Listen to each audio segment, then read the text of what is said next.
Assalamualaikum warahmatullahi wabarakatuh. Pertama-tama marilah kita panjatkan puji syukur kehadirat Allah yang Maha Rahman Rahim, karena pada hari ini kita bisa bertemu dalam sebuah sharing kajian online tentang kesehatan lingkungan. Sebelumnya perkenalkan dulu, nama saya Pak Rido. Saya dari Cirebon. Keseharian saya, kegiatan yaitu saya sebagai pegawai Puskesmas Gembongan, Kecamatan Babakan, Kabupaten Cirebon. Saya bekerja dari 2001.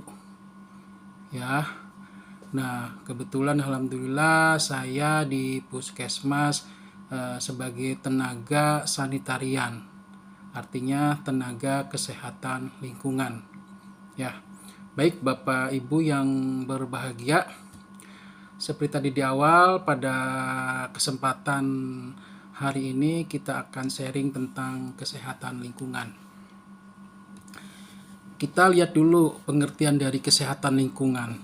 Kesehatan lingkungan adalah upaya pencegahan penyakit dan atau gangguan kesehatan dan dari faktor resiko lingkungan yang mewujudkan kualitas lingkungan yang sehat, baik dari aspek fisik, kimia, biologi, maupun sosial.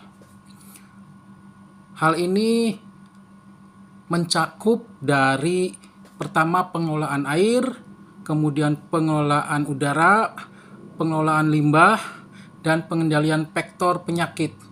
Ya, karena faktor penyakit juga sangat mempengaruhi derajat kesehatan manusia atau masyarakat tentunya.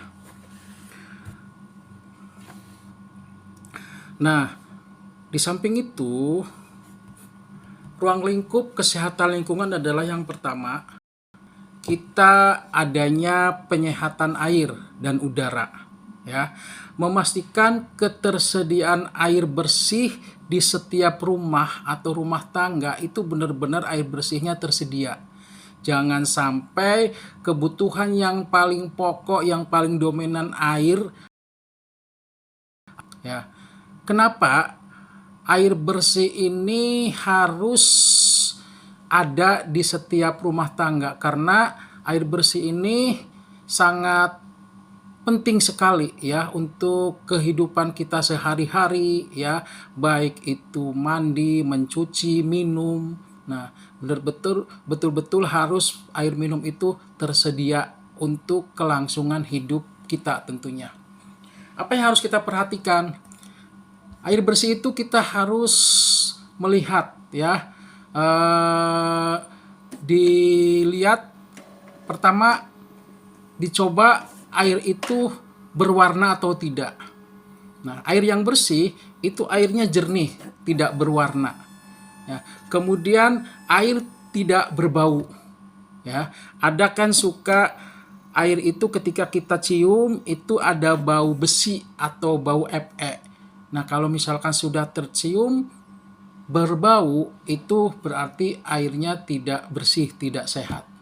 Nah, kemudian juga air itu harus tidak berwarna. Ada air yang memang di sebagian tempat itu, ya misalkan di sekitar rumah perumahan itu ada pabrik. Nah, itu biasanya airnya berkuning. Nah, berarti itu harus benar-benar diolah agar menjadi air yang bersih. Ya, jadi air tidak berasa, air tidak berbau, dan air tidak berwarna. Nah, itu yang harus kita perhatikan. Nah, kemudian air juga bebas E. coli. Kenapa? Karena kalau air bersih itu memang benar-benar nol E. coli. Nol atau tidak harus ada E. coli. Ya. E. coli itu apa? E. coli itu adalah bakteri yang ada pada kotoran kita. Kalau misalkan ada pada air bersih, maka air kita sudah termasuk tercemar oleh tadi bakteri E. coli itu, ya. Apa penyebabnya? Karena misal tadi tempat penampungan, ya, tempat septic tanknya itu berdekatan sekali, ya, dengan sumber air bersih, atau memang septic tanknya tidak kedap air, ya, tidak kedap air sehingga airnya merembes, kemudian E. coli-nya itu bisa merembes, bisa masuk ke dalam sumber mata air kita, ya, sumber air kita maksudnya. Nah, itu benar-benar harus 0% air itu harus bebas E. coli. Nah, kemudian kualitas udara, ya, kualitas udara juga harus benar-benar udaranya bersih, tidak banyak polusi. Tetapi memang kita ketahui bersama, zaman sekarang untuk mendapatkan udara bersih itu sangat ya untuk daerah-daerah yang polusinya tinggi, ya, seperti Cirebon termasuk daerah yang memang polusinya tinggi.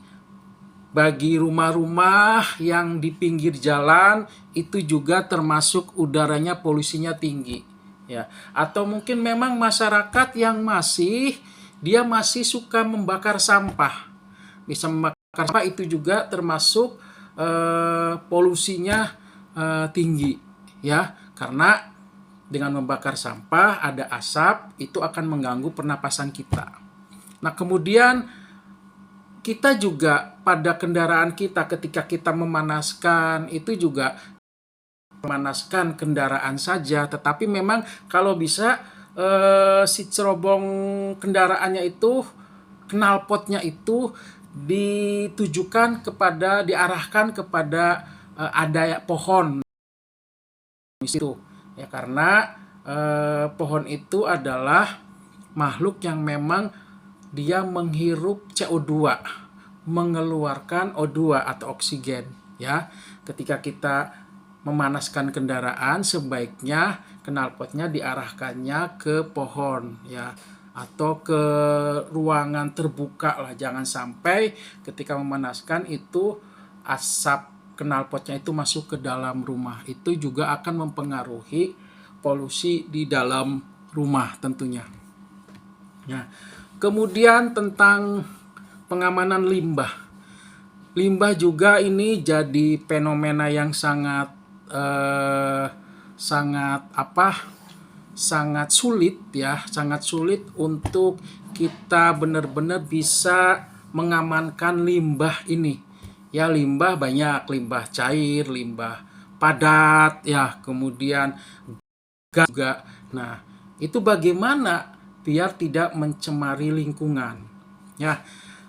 Limbah cair misalkan, limbah padat, tadi limbah gas. Limbah padat salah satunya sampah juga.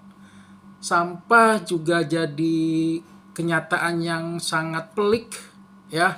Karena memang kita ketahui, sering kita juga melihat di pinggir-pinggir jalan itu banyak sampah-sampah yang ya, karena kesadaran kita sebagai manusia, sebagai masyarakat yang memang seharusnya jangan sampai membuang sampah sembarangan, ya. Buanglah sampah pada tempatnya, ya, buanglah sampah pada tempatnya.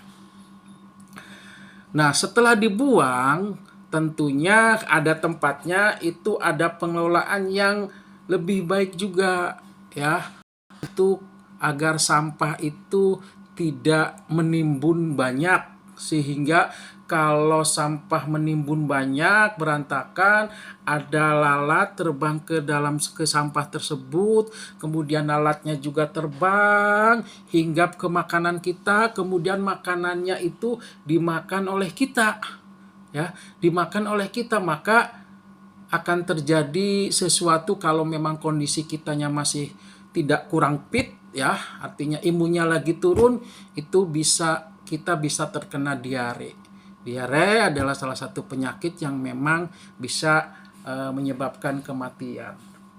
Dan sampah juga jangan sampai dibakar. Kenapa? Karena kalau sampah dibakar itu akan membuat polusi udara yang lama-kelamaan, kalau masyarakat kita masih banyak yang membakar sampah, itu lubang ozon ya di lapisan atmosfer di sana di atas, itu lubangnya lama-kelamaan akan semakin besar, semakin besar, semakin besar. Apa yang terjadi ketika lubang ozon ya itu semakin besar di dalam atmosfer, cahaya matahari menyinari kita itu tidak ada yang tidak ada yang menangkisnya, tidak ada yang menutupnya, sehingga sinar matahari ultraviolet itu langsung akan menyinari bumi, sehingga akan berdampak kepada kesehatan kulit. Kenapa waktu sebelum mungkin 5-10 tahun ke belakang ya, Cirebon itu masih tidak terasa panas, tapi sekarang Cirebon ini sudah merasa panas sekali kalau musim kemarau, yaitu karena lubang ozon yang di atas sana, di atmosfer, lubangnya semakin besar, semakin besar, semakin besar. Dan kalau terus-menerus ya manusia masih membakar sampah dan terus membakar sampah, maka lubang ozon akan semakin besar. Coba bayangkan ya, kalau tidak ada pelindung ya yang melindungi sinar matahari yang menyinari bumi biar tidak langsung masuk lubang ozon tadi, lubangnya semakin besar, maka luar biasa ya, mungkin kanker kulit, penyakit kanker kulit ya, ataupun karena sinar mataharinya panas banget ke kulit, akan terjadi sesuatu yang kurang baik terhadap kulit. Sampah. Nanti kita mungkin akan ada pembahasan pokok tentang pengelolaan sampah yang baik bagaimana ya. Ya, secara singkat ya, kita sampah itu dibagi-bagi, artinya digolong-golongkan ya. Ada sampah organik, ada organik ya. Sampah organik itu sampah yang bisa didaur ulang ya, bisa didaur ulang menjadi pupuk ya. Kemudian sampah anorganik itu contoh plastik dan lain sebagainya, itu juga harus bisa didaur ulang ya, sehingga kita tidak meninggalkan sampah itu akan berdampak negatif terhadap lingkungan kita. Nah, bagaimana Pak dengan sampah yang ditimbun? Ya, sebetulnya kalau tadi sampah organik ya ditimbun itu bagus, karena kan lama-kelamaan sampah organik itu contoh dedaunan ditimbun itu akan menjadi pupuk ya, pupuk alami yang akan menyuburkan tanah. Tetapi kalau misalkan yang ditimbunnya plastik, luar biasa kan, plastik itu tidak bisa diurai ya, tidak bisa diurai, sehingga ya akan merusak tanah, akan merusak lingkungan. Nantilah kita mudah-mudahan ada kesempatan untuk membahas khusus tentang sampah, sampai kepada nanti ada bank sampah ya. Bukan bank itu bukan tempat orang yang buat menyimpan uang saja bank, tetapi sampah pun kita bisa dikelola menjadi bank sampah. Artinya nanti di sana ada perputaran sampah masuk ya, kemudian kita juga bisa mendapatkan cuan di situ ya. Kita nanti akan bicara ke sana ya, kalau memang nanti kita ada kesempatan lagi. Nah, kemudian tentang limbah cair ya, limbah cair contohnya aja di setiap rumah, pasti setiap rumah akan mengeluarkan yang namanya limbah cair. Contoh, kita mencuci pakaian, kita mencuci piring ya, itu mengeluarkan limbah sabun ya, deterjen, ya sabun deterjen, ya, kemudian limbah-limbah dari sisa-sisa makanan, itu adalah limbah juga yang memang harus ditangani secara baik dan benar. Kalau ada limbah cair tadi dikeluarkan kemudian masuk ke selokan, itu sebetulnya tidak sesuai dengan persyaratan kesehatan. Kenapa? Karena akan menimbulkan bau, akan menimbulkan pencemaran udara. Kan selokan, ya, selokan di situ ada limbah tadi sabun, limbah sisa-sisa makanan dan lain sebagainya, itu akan menimbulkan bau dan akan menimbulkan tadi, mengundang faktor-faktor penyakit, ya, seperti kecoa, lalat, dan tikus, ya. Kalau misalkan rumah kita sudah ada tikus, ada kecoa, dan ada lalat, ya, itu berarti rumah kita tidak termasuk rumah yang sehat, ya. Itu nah, bagaimana cara untuk mengatasi limbah cair tadi? Ya, secara singkat, secara ringkas, kita harus punya penampungan. Kita buat lubang, ya, seperti septic tank itu, ya, seperti septic tank itu kita buat lubang. Nah, sama air limbah itu pun kita masukkan ke dalam lubang septic tank, ya. Kemudian kita buat dua lubang, satu masuk air pertama, kemudian masuk ke lubang yang kedua, sehingga nanti ketika keluar itu air sudah, ya, sudah aman. Limbah padat, limbah cair, kemudian limbah gas, ya, limbah gas juga tadi akan menimbulkan polusi-polusi yang sangat berdampak negatif terhadap lingkungan kita. Nah, ada satu limbah yang memang harus benar-benar dijaga, benar-benar sampai mencemari lingkungan, ya.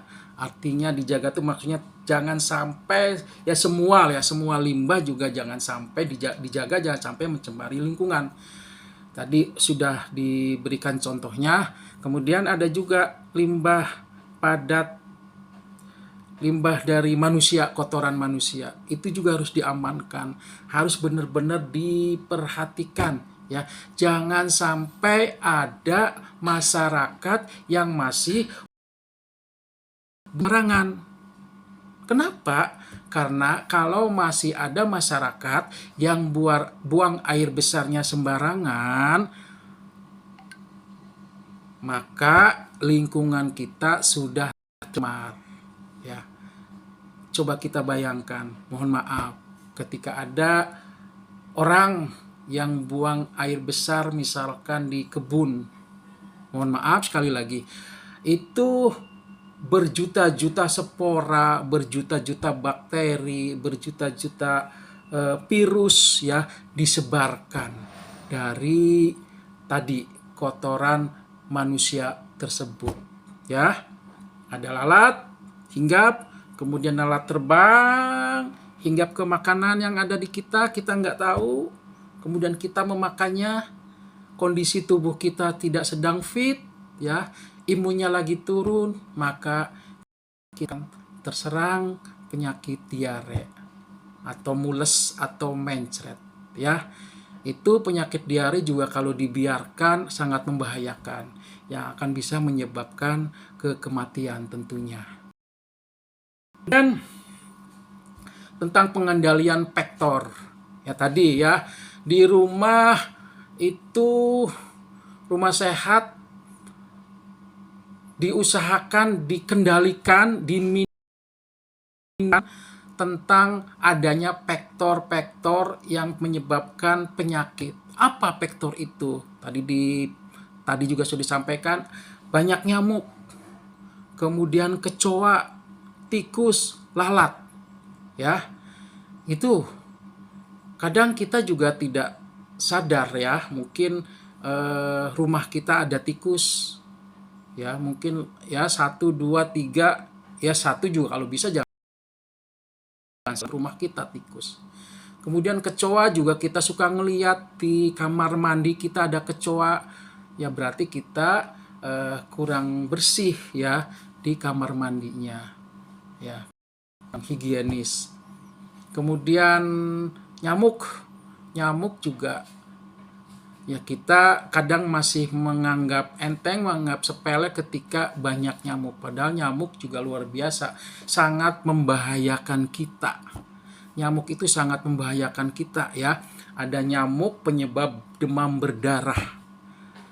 Namanya nyamuk Aedes aegypti. Itu nyamuknya yang Yang belang-belang putih itu ya, yang belang-belang putih itu nyamuk Aedes aegypti.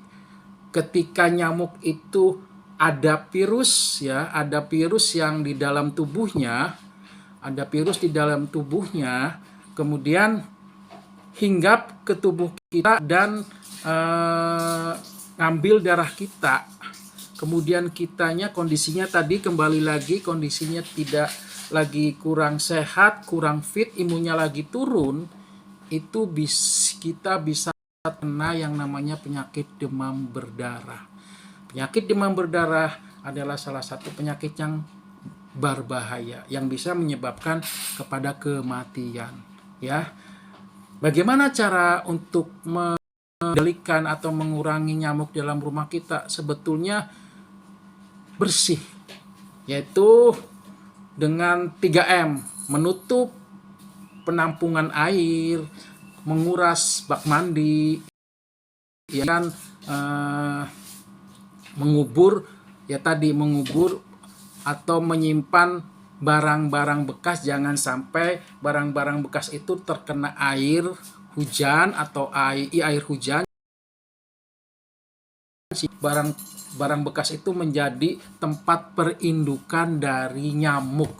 Karena nyamuk demam berdarah itu hidupnya di tempat atau di air yang bersih ya, seperti penampungan bak mandi, itu air bersih, itu di situ hidupnya nyamuk demam berdarah. Kemudian kalau ada kaleng yang kena air hujan dibiarkan ya, itu bisa menjadi tempat perindukan, tempat hidup dari nyamuk demam berdarah ya itu. Nah tadi dengan cara menguras bak mandi ya, maksimal paling lama itu bak mandi harus dikuras maksimal seminggu sekali maksimal. Jangan sampai lebih. Kenapa? Karena nyamuk demam berdarah itu ketika dia terbang kemudian bertelur ya di bak mandi kita ya, sampai jadi bisa dewasa dan bisa terbang, itu siklusnya kurang lebih dari 7 hari ya. Kalau misalkan bak mandi kita tidak dikuras 7 hari ya jelas ada nyamuk bertelur, kemudian sampai dewasa, sampai terbangnya ke mana-mana, tentunya di dalam rumah kita, yang akan menyebabkan rumah kita banyak nyamuk. Nah sebelum seminggu kita bersihkan, kita kuras ya. Jadi sebelum terbang itu, sebelum dewasa itu nyamuknya sudah dikuras dan sudah mati tentunya ya, tidak menjadi dewasa. Itu tentang vektor juga. Nah tikus itu suka dengan makanan. Jadi kalau di ruangan ada makanan yang berantakan ya, yang tercium sama tikus, itu pasti tikus bisa masuk. Bagaimanapun caranya tikus bisa masuk ke dalam rumah. Nah sekarang bagaimana caranya biar tikus itu tidak masuk? Ya terutama di dapur. Ya jangan sampai ada makanan-makanan yang berantakan, yang berserakan.